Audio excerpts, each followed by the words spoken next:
ये कौन समझाए लोगों को, ये कौन समझाए लोगों को।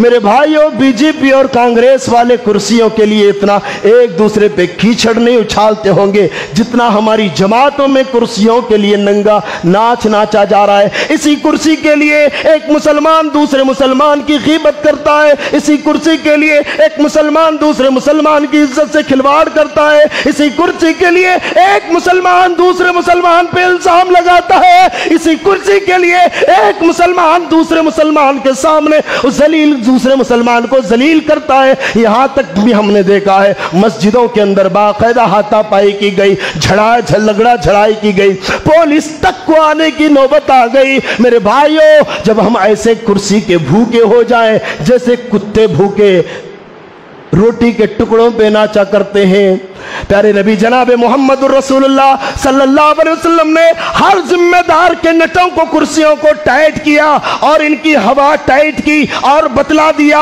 अल्लाहु अकबर लिकुल्लि गादिरिन लिवाउन यौमल क़ियामा। ऐ जिम्मेदारों, चाहे तुम जमात के जिम्मेदार हो, जमीयत के जिम्मेदार हो, मिल्ली तंजीमों के जिम्मेदार हो, गांव के अमीर हो, मस्जिद के सदर हो, सब सुन लीजिए। अल्लाह के नबी ने इरशाद फरमाया, क़यामत के मैदान में जिसने जमात को धोखा दिया होगा, अपनी बाप की प्रॉपर्टी समझकर जमात का पैसा खाया होगा, मदरसे का पैसा खाया होगा, जमात की जमीन हड़प की होगी, कब्रिस्तान का खाया होगा, ईदगाह का खाया होगा, ये ऐसा बड़ा गद्दार है। अल्लाह के नबी ने फरमाया, लिकुल्लि गादिरिन लिवाउन यौमल क़ियामा।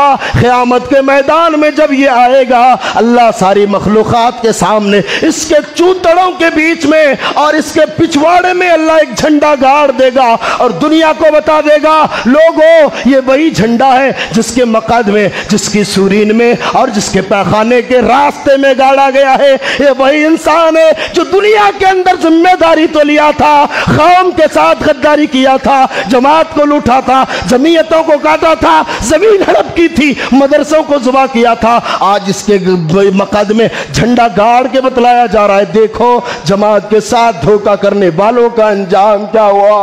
अल्लाह अकबर। लोगों कांप जाओ, एक घर में आते ही जरा ठहर जाओ और देख लो तो सही ये कौन सा मकाम है और कौन सी जिम्मेदारी हम अपने कंधों पे ले रहे। मेरे भाइयों, अगर किसी को बुरा लगे तो हट जाइए, सामने से मेरा काम है आईना दिखाना।